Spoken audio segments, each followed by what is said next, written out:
Hello everyone, it's Morgan, Wild West Garage. Hey, I just wanted to mention that this morning a fellow by the name of Carl Fisher, who has a YouTube channel called Make It Custom. He posted a video this morning about a bead roller. I've got a bead roller too. He made his own, I made my own. He's inspired me to share my story about my bead roller. So Carl is a young fella that I could say lives not too far from me. He's in the same province. I believe he lives in Penticton, and I live in Duncan on Vancouver Island. And I've been watching his videos for a while now, and he's an extremely talented young fella. Seems like a nice guy. And the thing about I'm guilty of this when I watch YouTube videos, see guys that have shops and the setting that they're in, and I was thinking, well, that's a pretty nice shop Carl has. But what I didn't realize was he doesn't own it, and he's actually kind of being forced to move out of that shop. And if you want to get the whole story, you can go to his channel and excuse me, check that out. But I just like to say that if I could find a place for Carl closer to me, it'd be great if he was in the neighborhood. So I'm looking for a shop for you, Carl. So anyways, let's get to the oh, and just go check out Carl's channel. It's awesome. And I don't know if he really needs my help, but I think he's got something like 44,000 subscribers already, and he just kind of got his channel going. So Mr. 102 subscribers here. So anyways, I would imagine anybody that's interested in watching me do stuff would be very interested in watching Carl do stuff. So anyways, let's get to the bead roller. So this is the bead roller that I built, I don't know, probably about, I'm going to say 10 years ago. And I tried to make it look like it's like a vintage antique sort of design tool.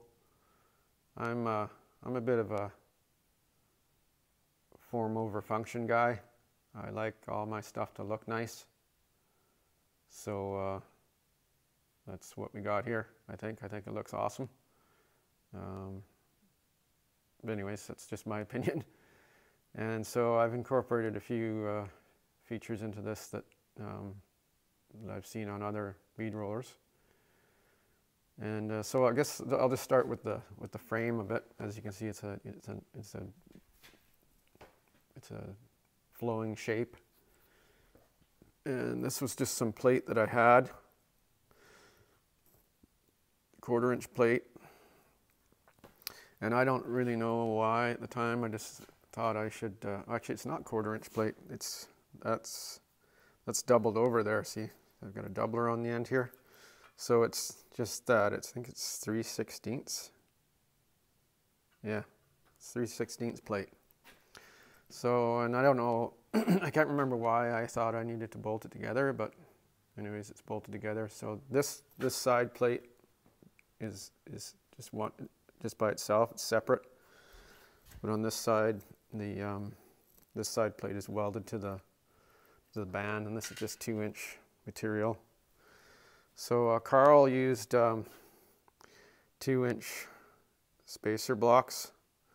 This is just a piece of pipe, and I think they're the same kind of bushings. This is a 1-inch shaft, and I don't know what the outside diameter of that is.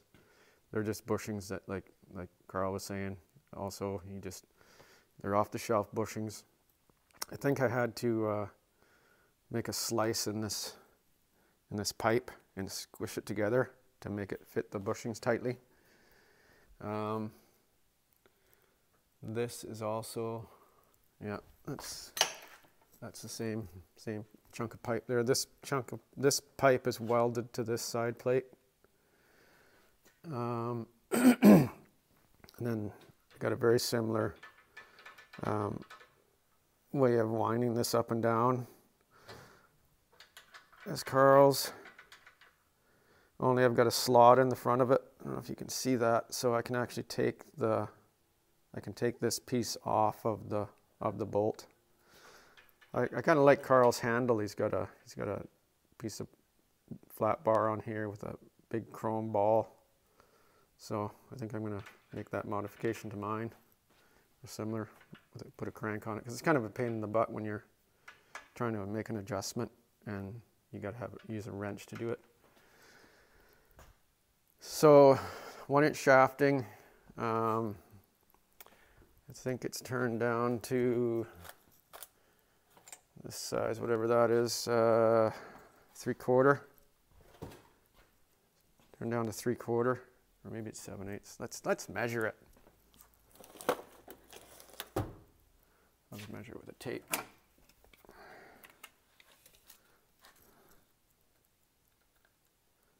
Should be prepared. Yeah, it's 3/4. So I need to make more, but some custom dies. I think I turned these, I think the Mittler Brothers dies are the same, like the diameter of where they go, with the hole in the middle is the same as this. So that's why I have a friend that has a Mittler Brothers bead roller, and that's why I made my shafts the way I made them. Eastwood has a kit now. I think it's a 1-inch. The dies have a 1-inch hole in them, and there's a sleeve that goes on here with a flat spot on it, and then and the dies all have set screws, so you can slide the dies wherever you want. And the reason I'm talking about that now is because I've got a sliding shaft in mine, and and again, here again, you need a wrench to loosen off the slide. So it might be loose already. Oh, this is just tight on one side. So you can see I got a bolt on both sides. So that's another, inside there's a tube, the same size tube as over here. And I just welded these studs onto the side of the tube. So now this top shaft can slide. See that? And the way I keep the gears meshed is the gear has a keyway, and this gear has a long key in it. So when you slide the shaft just slides inside the gear. And then to keep the gears properly meshed, I've got these side plates on the driven gear, and it keeps this, obviously keeps this gear from floating off the side of this gear here. Okay, and then so just talk a little bit about the drive system here. So this is a small block Chevy, or yeah, it's a later model small block Chevy cam gear. Then I just found a sprocket drive gear that was the same pitch. Picked up a chunk of chain. Actually, no, that is the timing chain. That's the small block Chevy timing chain. So I just found this gear. So it's been 10 years, so it's a little foggy. So, and then this motor is a DC. It's a 90-volt DC motor that came out of a treadmill. And I found that online. A guy locally was selling it. Can't remember how much I paid for it. And then the speed control came out of an old blueprint machine. So it's got an on-off switch. And there's the dial there for the speed control. And then I've got a foot pedal.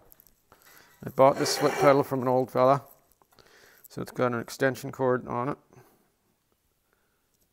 I've got plugins in the ceiling here. And then the power, so you can plug stuff into it too, which is handy. So right now, of course, I got the bead roller plugged into it. And then this cord comes out of it to the foot pedal. I don't know how it's wired in there. You can figure that out. And so that's on. So now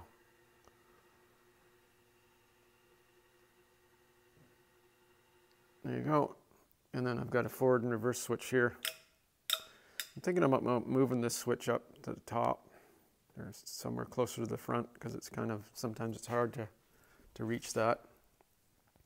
So I tried to use the motor that came with this speed controller, the motor that was in the blueprint machine. It was kind of small, and at the time I didn't have, I was trying to build this thing out of just junk that I had laying around. So I used some bicycle sprockets and some bicycle chain, and I think I geared it down like 2 steps. I had a small gear, a big gear, and then another small gear running off the big gear to another big gear.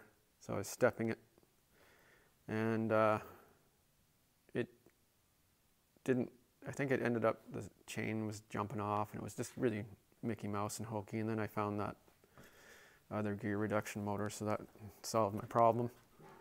But this thing's got plenty of power. Here, maybe I can show you this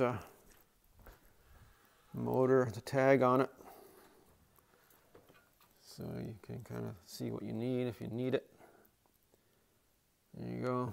Is that long enough? You can always pause the video if you're a slow reader like me.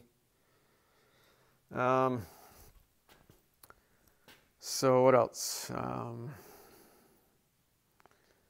Yeah, so then there's, I just made a receiver in here for this, I think that's 1.5" square tubing. So that actually, I don't think that's not welded in there. I think I can slide that off.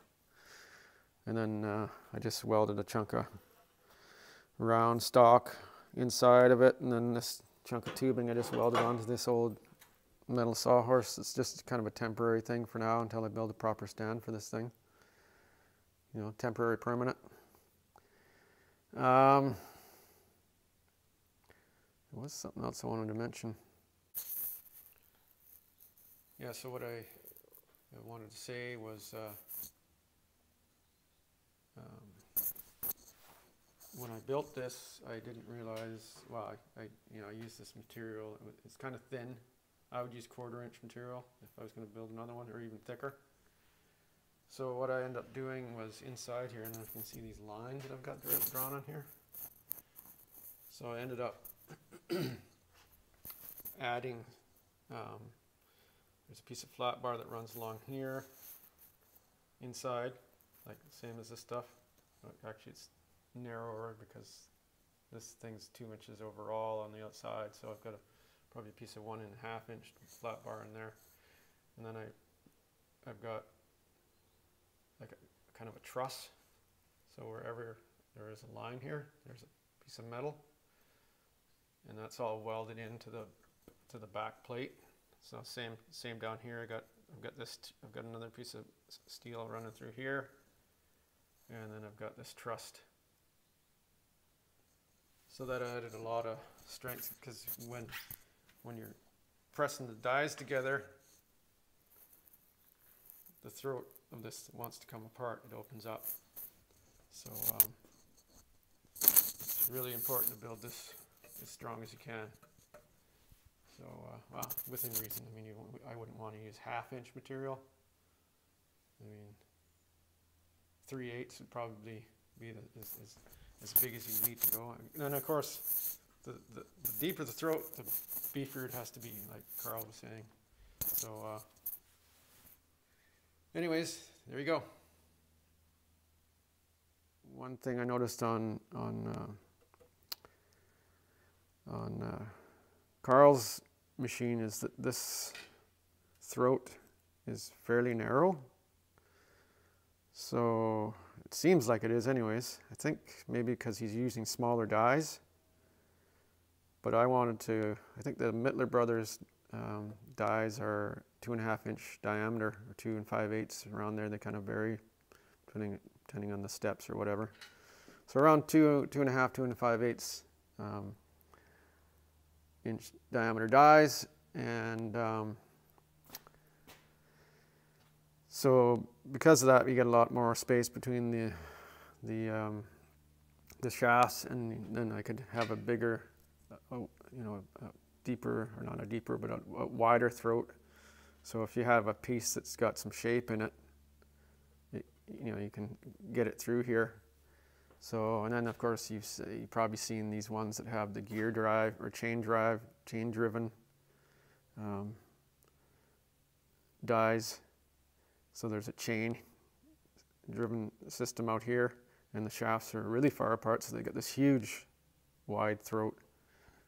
So anyways, for the most part, stuff that you roll in the bead roller is flat, pretty flat. So like floor pans and stuff, door panels. I haven't done a whole lot of stuff with this yet. It has come in really handy for when I needed to do something. But if you want to check out some of my past videos, I think I got one that's titled Extreme Metal Shaping, and I show how I make the bottom edge of a trunk lid with this, mainly with this machine. So anyways, just thought while we're having a conversation about bead rollers that I'd put my 2 bits in, show mine, and I think in the future I am going to be building another one of these too. Like Carl said, he's going to build one and show it.